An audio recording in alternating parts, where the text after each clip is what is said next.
talked to the folks at Whole Foods about carrying it, and they said it ironically go with like the cheese and the wine specialty department, but because of that, melting aspect of it, couldn't be up on a shelf by the front or anything. Right, it would have to be where the raw food is. Yeah, well, the raw food is all it's like not canned, but shelf stable stuff, so it'd be more probably over by cheese. Probably put it, like cheese. Refrigerated case. For those people who may not know a lot about raw food and its health benefits, can you tell us something about some of the health benefits and some of the recipes and a few things that you prefer about raw food? I sleep better. I wake up the next day feeling like I actually slept well if I eat a dinner that is raw. It's just such a big obvious thing. I have so much energy. I feel clearer and lighter in my mental focus and my capacity for multitasking and functionality. And it's the point of where like eating something heavy is like, oh, that'll taste so good, but oh, is that going to be worth it? Because I'm not going to feel like as much of the clarity that I get to have and get to keep when I am eating something that's mostly or all raw. And I don't know if that's just a sensitivity. I'm sure that's not most people. I don't know though. Does anyone else like to share? Yeah, I'll share.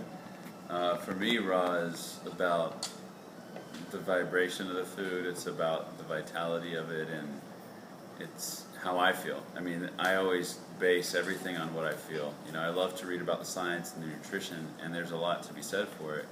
But more than anything, like you, I really second that notion of it's very light, it's very alive. I feel energized that I can, run and go do a very active life, and I do moving the furniture a lot of the time, lifting heavy objects and sweating in the sun, and it gives me energy all day long to do that hard work, and my chocolates that I make here in Chapel Hill area were inspired by a cashew milk based recipe, so I can share that recipe with you. It's like it's a breakfast milkshake basically is what I made on a daily basis for a year or two, and it's kind of like a chocolate milkshake but using cashews as the base. I'd soak them overnight, mix them with your preferred sweetener. At that time I was using agave and vanilla, and I used maca powder and cocoa nibs, and it was essentially that was the base, and then I got more creative through time and added things like lecithin and other superfoods, and essentially that was a chocolate milkshake, and then became a chocolate chai milkshake, and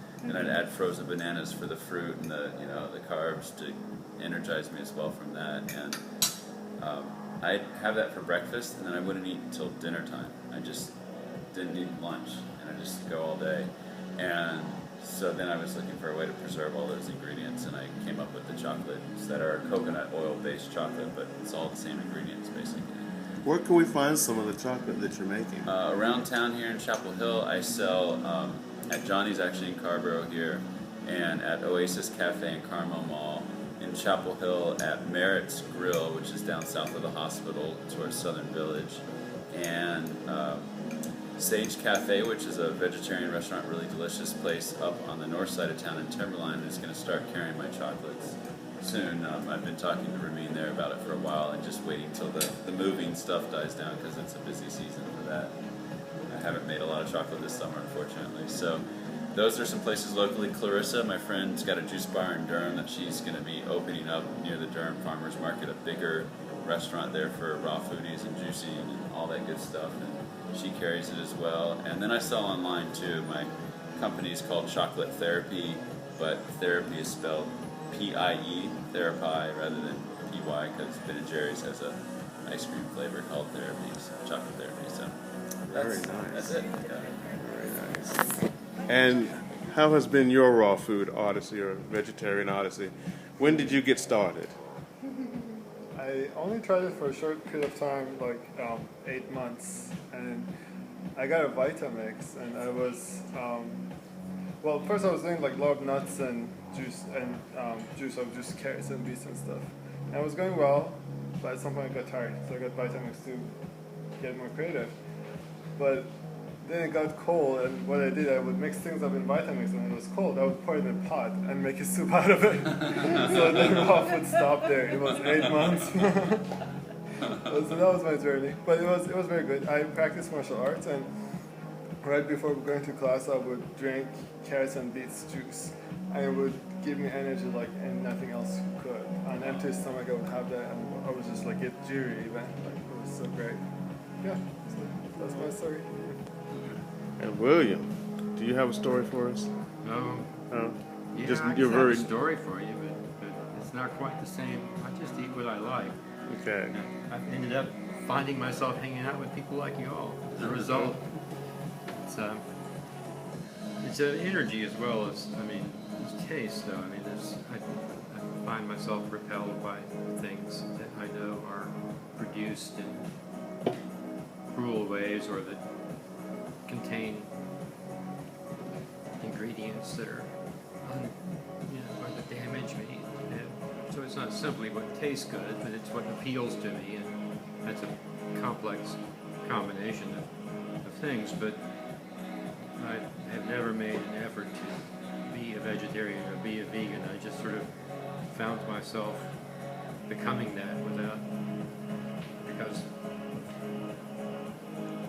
what I wanted to eat. And, so at this point, I'm vegetarian. Unless I'm at my mama's house and she gives me vegetable soup with chicken stock, I just don't say no, Mom, I won't eat it.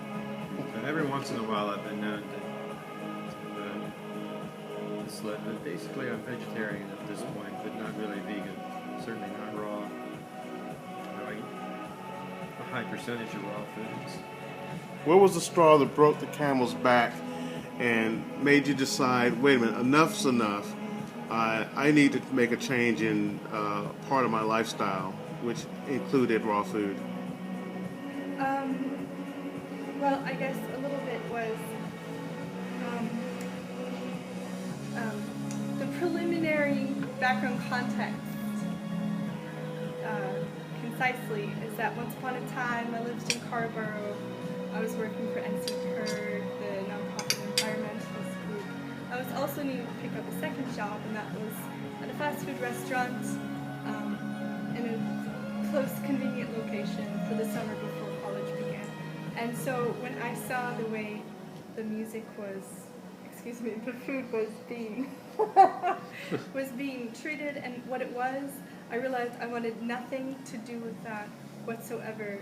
And having most of my best friends in high school being vegetarian themselves, and when I was finally, independent and on my own and having more options, I wanted to make sure that I could at least do my part in not directly supporting certain industries that I hope will not sustainably stay on Earth very much longer. And I think that we're moving in that direction wonderfully, and I'm really excited about that.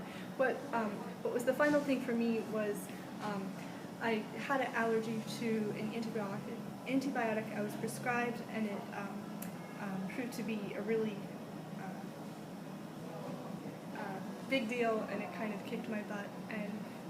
And kind of recovering from that, I found myself being more sensitive to a lot of things, like different chemicals, and having to rebalance my gut flora, and having a lot of food allergies, and I had never had any limitations on what I could eat in my life other than my choice to be vegetarian and vegan, etc. And so it was like the hardest, weirdest thing for me in the whole world, because I had always had full freedom, and then I was all of a sudden so limited. But what I realized was that I was only limited in that I was limited to eat really good things.